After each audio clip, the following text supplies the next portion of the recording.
प्रधानमंत्री नरेंद्र मोदी ने 3 कृषि कानूनों को वापस लेने का ऐलान तो कर दिया है, लेकिन किसान संगठन अब भी आंदोलन खत्म करने को तैयार नहीं है। संयुक्त किसान मोर्चा का साफ कहना है कि कृषि कानूनों की वापसी ही नहीं, बल्कि जब तक उनकी 6 मांगे नहीं मानी जाती, तब तक आंदोलन जारी ही रहेगा। इसमें सबसे बड़ी मांग न्यूनतम समर्थन मूल्य यानी एमएसपी की गारंटी पर कानून की है। लेकिन आपको बता दें कि एमएसपी पर कानून सरकार को भारी पड़ सकता है।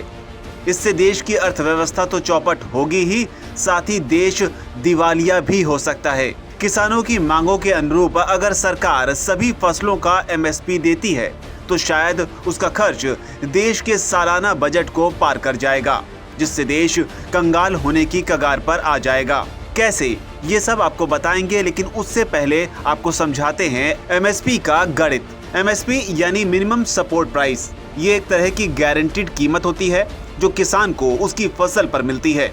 अगर बाजार में उस फसल की कीमत कम भी होगी तो भी उस फसल की जितनी एमएसपी होगी वही कीमत किसान को मिलेगी। ऐसा करने के पीछे तर्क दिया जाता है कि बाजार में फसलों की कीमतों में होने वाले उतार चढ़ाव का असर किसान पर ना पड़े, उन्हें अपनी फसल की न्यूनतम कीमत मिलती रहे। अगर किसी फसल की बम्पर पैदावार होती है तो उसकी कीमत गिर जाती है, लेकिन इसके बाद भी किसानों को नुकसान नहीं होता, क्योंकि उन्हें एमएसपी की वजह से जो कीमत मिलती है उससे उन्हें कुछ न कुछ मुनाफा होता ही है। लेकिन सरकार एमएसपी पर फसल खरीदने के लिए मजबूर नहीं है, क्योंकि भारत में इस व्यवस्था को संवैधानिक दर्जा हासिल नहीं है। एमएसपी के तहत अभी जिन 23 फसलों की खरीद की जाती है उनमें धान, गेहूं, ज्वार, बाजरा, मक्का, मूंग, मूंगफली, सोयाबीन, तिल और कपास जैसी फसलें शामिल हैं। बता दें कि एमएसपी पर कानून बनाने से किसानों की समस्याएं खत्म नहीं होंगी, लेकिन सरकार जरूर घाटे में चली जाएगी। ऐसा इसलिए क्योंकि साल 2015 में भारत सरकार की एक कमेटी ने बताया था कि देश में एमएसपी का लाभ सिर्फ 6% किसानों को ही मिल पाता है, यानी 94% किसान ऐसे हैं जिन्हें इसका कभी लाभ मिलता ही नहीं। ऐसा 2 वजहों से होता है।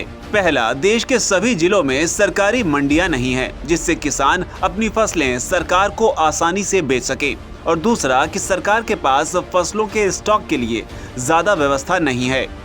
अब सोचने वाली बात यह है कि जो व्यवस्था 94% किसानों के लिए लाभकारी नहीं है, वो भला देश के किसानों को स्थायी संकट से उबारने का जरिया कैसे हो सकती है। वहीं भारत सरकार किसानों से एमएसपी पर जो अनाज खरीदती है उसे गरीबों के बीच पीडीएस यानी कि पब्लिक डिस्ट्रीब्यूशन सिस्टम के तहत सस्ती दरों पर उपलब्ध कराया जाता है। जैसे अगर गेहूं की एमएसपी 2500 रुपए प्रति क्विंटल है तो पीडीएस में जनता को बांटने में सरकार को लगभग 3200 से 3500 रुपए प्रति क्विंटल खर्च करने पड़ेंगे, लेकिन लोगों को ये गेहूं 2 रुपए प्रति किलोग्राम में ही उपलब्ध कराया जाएगा। वहीं सरकार का खर्च सिर्फ एमएसपी तक सीमित नहीं होता, उसे मंडी टैक्स, रूरल डेवलपमेंट सेस और मजदूरों पर अलग से खर्च करना पड़ता है। सरकारी गोदामों में अनाज को स्टोर करके रखना भी एक बड़ा महंगा काम है।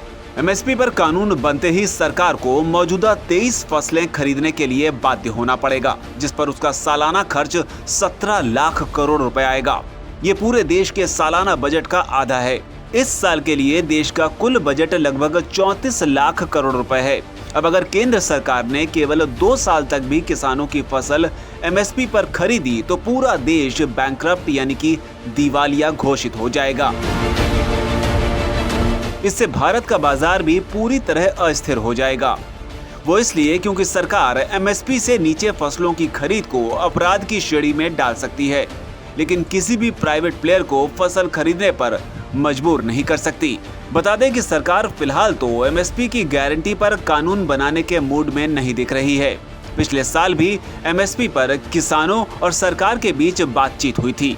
केंद्रीय मंत्री अनुराग ठाकुर ने एमएसपी पर कानून बनाए जाने के सवाल पर कहा था कि एमएसपी को लेकर देश में कोई कानून नहीं है, लेकिन फिर भी खरीद हो रही थी और हो रही है। Presenting the News app, available on Google Play and App Store. Download it now.